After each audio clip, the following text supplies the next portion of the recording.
Hello everyone, welcome to my YouTube channel Chemical Engineering Adda. This YouTube channel aims to make complicated engineering concepts easy for you, specifically chemical engineering. So we are going to start fluid statics in this video, and fluid statics, as the name suggests, is the branch of fluid mechanics in which we study about fluids at rest. Now I have divided fluid statics in two parts. First one is hydrostatic equilibrium and another one is manometer. Firstly, let us discuss about hydrostatic equilibrium. What is hydrostatic equilibrium? See, hydrostatic equilibrium is the state of a fluid element when either the fluid element is at rest or either each parcel can be considered as a large collection of molecule of the fluid. Okay, so each parcel of the fluid element is at constant velocity. It is exactly like Newton's second law of motion, when that the net force on the body is zero when either when the velocity of the body is constant or it is at rest. In both the cases net force is zero. Similarly here, hydrostatic equilibrium, a fluid is said to be in hydrostatic equilibrium when it is either at rest or each of its fluid parcel is at some constant velocity. Now on further discussion in hydrostatic equilibrium, we first let us know about pressure. We all know what is pressure. Pressure is force per unit area on which the force is acted upon. In a static fluid, pressure is defined as a surface force exerted by the fluid against a unit area of the walls of its container. See, fluid does not has its own shape. Okay, it must be in any container or something. Okay, so the fluid pressure can be defined as what force it exerts on the per unit area of the walls of its container means whatever it is contained. Another fact which is that pressure exists at every point within a volume of fluid. If we take a small volume of fluid, then at every point there exists some pressure. And for your additional knowledge, pressure is a scalar quantity, so it have only magnitude but no direction. And another fact is that at a given point its magnitude is same in all direction. Now here's another fact about pressure, that in a stationary mass of a single static fluid, that means if in a static fluid in general, pressure is constant in any cross section parallel to Earth's surface. So if we take a cross section parallel to Earth's surface in a fluid element, pressure is constant on that plane. Suppose that is a plane of some specific cross section, then pressure is same at every point but varies from height to height. So pressure only varies from height to height in a fluid element. It is a very important concept, you have to remember it. Now consider a vertical column of fluid. I have drawn the figure in the previous slide, please refer to that if you find any confusion. Now in that vertical column, consider a small fluid element of height dz. dz is a very differential height.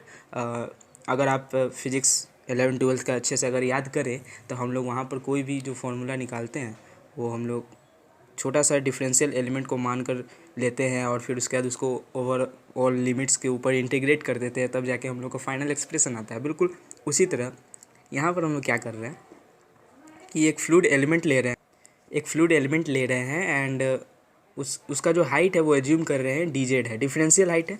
Okay, और cross section of the vertical column is a, so the fluid element का भी cross sectional area जो है वो a हो जाएगा, और जो फ्लूइड है उसका जो डेंसिटी है वो हम लोग रो एज्यूम कर रहे हैं। ठीक है, अब देखो ये जो फ्लूइड एलिमेंट है वो स्टैटिक है, और we have discussed that on a static fluid the resultant force must be zero, the net force must be zero. So अगर हम लोग इस फ्लूइड एलिमेंट पे अगर कोई फोर्स बैलेंस करने जाए तो हम लोग का जो नेट फोर्स जो होगा वो जीरो होगा। तो चलो हम लोग देखते हैं कि आखिर इस फ्लूइड एलिमेंट पे, आप फिगर पे रेफ़र कीजिए, आखिर इस फ्लूइड एलिमेंट पे कौन कौन टाइप का फोर्स लग रहा है। तो सबसे पहला फोर्स जो है वो डाउनवर्ड डायरेक्शन से है, यानी बॉटम से है, पी प्रेशर के कारण। ओके, एंड अपर फेस पे लग रहा है P + dP प्रेशर, वो डाउनवर्ड डायरेक्शन में। ओके, बॉटम से लग रहा है अपवर्ड डायरेक्शन में और P प्लस डी पी जो है वो डाउनवर्ड डायरेक्शन में लग रहा है। ओके, ये दो टाइप ऑफ प्रेशर फोर्सेस हुए। और जो थर्ड फोर्स है वो डाउनवर्ड डायरेक्शन में लग रहा है due to gravity, okay, weight of the fluid element. Now force from pressure P acting in upward direction will be PA, pressure into area will give force, okay, and force from pressure P plus dP acting in downward direction will be P plus dP whole into A. It is very clear to you, I hope.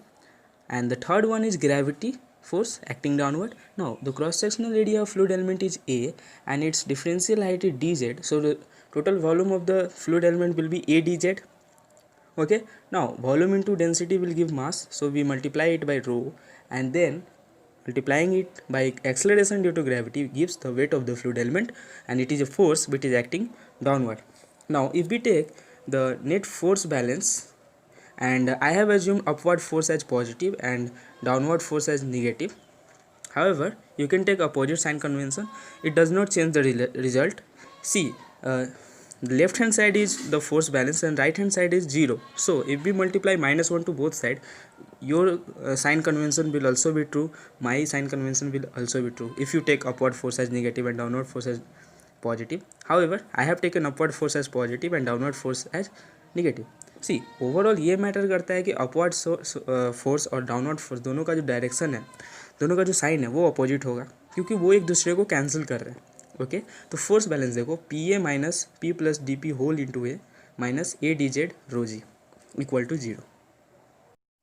अब हम लोग क्या करने जा रहे हैं, हम लोग इस जो फोर्स बैलेंस है इसको हम थोड़ा सा सिंप्लीफाई करेंगे। सी तीनों जो टर्म है उसमें ए कॉमन है। ओके, सो हम लोग क्या करते हैं, लेफ्ट हैंड साइड और आर एच एस साइड दोनों को ए से डिवाइड कर देते हैं, ए से डिवाइड करते हैं, और जो ब्रैकेट है पी प्लस डी पी उसको ओपन करेंगे तो तुम देखो दूसरे स्टेप में क्या होगा, सिर्फ माइनस डी पी बचेगा और इधर minus rho G D Z बचेगा और equal to 0 of course right hand side में बचेगा। और इसको अगर हम दोनों तरफ -1 से मल्टीप्लाई कर दें तो D P plus rho G D Z equal to 0, ये एक इक्वेशन आएगा। ठीक है, इसे हम इक्वेशन 1 कहते हैं। ठीक है, ये क्या है, ये सिंपली फोर्स बैलेंस इक्वेशन का रिजल्ट है कोई भी स्टैटिक फ्लूइड पे। अब जैसा कि मैंने बताया तुम लोगों को कि ये तो डिफरेंशियल इक्वेशन हो गया, अब इसका कुछ सॉल्यूशन होगा तभी हम लोग फाइनल कंक्लूजन पे आ सकते हैं। ठीक है, सो द डिफरेंशियल इक्वेशन को अब इंटीग्रेट करना है, तो यहाँ पर देखो दो डिफरेंशियल टर्म है D P and D Z. Differential equation अगर हम लोग को याद होगा कि कैसे सॉल्व करते हैं, तो एक डिफरेंशियल टर्म एलएचएस में रहता है, एक डिफरेंशियल टर्म आरएचएस में रहता है। सी डेंसिटी जो है वो कंप्रेसिबल गैसेस के लिए, कंप्रेसिबल फ्लूइड के लिए डेंसिटी वेराई करता है। ओके, वो प्रेशर के साथ वेराई कर सकता है, वो हाइट के साथ वेराई कर सकता है। ठीक है, तो डेंसिटी चूँकि वेराई कर रहा है इसलिए इसका इंटीग्रेशन जो है वो थोड़ा सा कॉम्प्लिकेटेड हो जाता है, या तब तक इंटीग्रेट नहीं हो जाता जब तक हम लोग को डेंसिटी का वेरिएशन ना पता हो, या तो हाइट से या प्रेशर से। ओके, लेकिन इनकम्प्रेसिबल फ्लूइड के लिए तो रो कांस्टेंट माना जाता है। ठीक है, of course except for large change in height और इन प्रेशर इन टेम्परेचर। सो अगर क्या होता है कि अगर बहुत ही छोटा छोटा चेंज हो रहा है तो इनकम्प्रेसिबल और कंप्रेसिबल फ्लूइड दोनों के लिए डेंसिटी जो है वो हम लोग कांस्टेंट मान सकते हैं। और अगर हम लोग रो कांस्टेंट मान लिए तो इक्वेशन 1 का जो इंटीग्रेशन है वो काफ़ी ईजी हो जाता है, और तब हम लोग को इक्वेशन 2 प्राप्त होता है जो कि है P by rho plus G Z equal to constant. तो इक्वेशन 2 हमें ये कह रहा है कि किसी भी स्टैटिक फ्लूइड एलिमेंट में P by rho plus G Z जो है वो हमेशा कांस्टेंट होता है, चाहे वो जेड का वैल्यू कुछ भी हो। ठीक है, किसी भी पोजीशन पे हो, और पी का वैल्यू कुछ भी हो किसी भी पोजीशन पे हो। ठीक है, तो हम लोग क्या करते हैं, ये जो इंटीग्रेट किए हैं इसको हम लोग डिफिनेट इंटीग्रेशन में कन्वर्ट करते हैं। दो लिमिट्स लेते हैं ए एंड बी। आप तीसरा डायग्राम देखिए, तीसरा डायग्राम जो है तीसरे स्लाइड में है वो है Z equal to Z B और Z equal to Z A के बीच में अगर हम इक्वेशन 2 को लिमिट अप्लाई करें तो हम लोग का जो नया एक्सप्रेशन आता है वो इक्वेशन 3 है, P B by P A minus P A by rho equal to G Z A minus Z B. ये आप लोग खुद से भी कर सकते हैं, होमवर्क में आप लोग प्रैक्टिस कीजिए, इससे आपको फॉर्मूला याद करने में भी आसानी होगा। तो जो इक्वेशन 3 आया हम लोग को, इक्वेशन 3 एक्चुअली दिखा क्या रहा है, it shows relationship between pressure and the height of a column of liquid. So ये प्रेशर और हाइट को डायरेक्टली रिलेट कर रहा है। सो जो हमारा हाइड्रोस्टैटिक इक्विलिब्रियम में जो ओवरऑल बात यही है कि आखिर लिक्विड कॉलम का जो हाइट है वो प्रेशर से कैसे रिलेटेड है, क्योंकि हम लोग जनरली इसका जो एप्लीकेशन होता है वो प्रेशर मेजरमेंट में होता है। ठीक है, हम लोग क्या करते हैं कि लिक्विड का जो हाइट है वो किसी डिफिनिट प्रेशर के इक्वल होता है, ओके, एंड उसी से हम लोग प्रेशर मेजर करते हैं। Now moving forward to our next term which is head. See pressure is commonly expressed as head. What is head? Head is the height of the liquid column that would exert that amount of pressure at its base to which it corresponds. See, uh, if we are expressing a pressure in head, suppose pressure value is 10 Pascal. We know SI unit of pressure is Pascal. So, if the pressure is 10 Pascal, then its head will be that height of the liquid column. That liquid can be anything, mercury, water, anything. That height of the liquid column which would exert that amount of pressure at its base, यानी अपने नीचे वही 10 pascal का ही pressure लगाएगा जिससे ये correspond कर रहा है। यानी कि अगर 10 पास्कल को, मैं एग्जैक्ट नहीं बता रहा हूँ, मैं बस आपको समझाने के लिए समझा रहा हूँ कि यदि 10 पास्कल को आप उसका जो हेड है वो 2 सेंटीमीटर ऑफ वाटर लिख रहे हैं, तो इसका मतलब ये हुआ कि अगर आप किसी कॉलम में 2 सेंटीमीटर ऑफ वाटर लें तो वो अपने जो बेस है, जो सबसे बॉटम है, जिस कंटेनर में रखा हुआ है उसका बॉटम पे 2 पास्कल का फोर्स लगा रहा है। ठीक है, हेड जो है उसको जेड से डिनोट करते हैं और उसका फॉर्मूला होता है Z equal to P by rho G. तो इससे क्या होता है कि प्रेशर एक्चुअली हम लोग डायरेक्ट नहीं समझ सकते कि वो कितना हम लोग मेजर करें। तो यहाँ पे क्या हो रहा है कि देखो हम लोग क्या रहे, हाइट जो है वो तो मेजरेबल थिंग्स है, तो प्रेशर को क्या कर रहे हैं हम लोग डायरेक्टली हाइट्स के साथ रिलेट कर दे रहे हैं और हमारा काम हो जा रहा है। Now the last topic which I am going to discuss in hydrostatic equilibrium is barometric equation. See, barometric equation is applicable to ideal gases only. As I have told you previously that the equation 1, see, refer to equation 1. The equation 1 says that dp plus rho g dz equal to 0 and it is a differential equation, so we needed to integrate it. लेकिन वहाँ पे क्या हो रहा है, density जो है वो डिपेंड कर रहा है या तो प्रेशर पे या तो हाइट पर। ठीक है, तो आइडियल गैस में हम लोग जानते हैं कि डेंसिटी इक्वल टू PM/RT होता है। ये हम लोग 12th क्लास में पढ़े हुए हैं, केमिस्ट्री में भी पढ़े हुए हैं। ठीक है, तो यहाँ पर क्या हुआ, डेंसिटी का प्रेशर के साथ रिलेशन आ गया, तो हम लोग क्या करते हैं, डेंसिटी को P के टर्म में लिखते हैं और उसके बाद इक्वेशन जो है इंटीग्रेट करना आसान हो जाता है। हेड के डिफिनेशन में हम लोग क्या कर रहे थे, डेंसिटी कांस्टेंट मान ले रहे थे, तो प्रेशर को हाइट के साथ सिंपली रिलेट कर ले रहे थे। यहाँ पे डेंसिटी प्रेशर के साथ रिलेट हो गया, तो हम लोग डेंसिटी का वैल्यू जो है वो हम लोग रिप्लेस करते हैं इक्वेशन 1 में और हम लोग इंटीग्रेट करते हैं, तो हम लोग को एक इक्वेशन आता है, एक एक्सप्रेशन आता है जिसे हम लोग बैरोमेट्रिक एक्सप्रेशन कहते हैं। देखिए, बैरोमेट्रिक इक्वेशन होता है PB/PA equal to exponential minus GM ZB माइनस ZA बाई RT। यहाँ M जो है वो मोलिकुलर मास है, of course I think you all know about that. So I am not doing the derivation of barometric equation here. I am leaving it as a homework for you guys. See, कोई भी equation जो है उसको derive कीजिए, सिर्फ इसलिए नहीं क्योंकि वो ज़रूरी है, सिर्फ इसलिए नहीं कि आपको मतलब उसका काम आ सकता है एग्ज़ाम में। अगर आप किसी इक्वेशन को डेराइव करके याद कीजिएगा तो आपको वो इक्वेशन हमेशा याद रहेगा।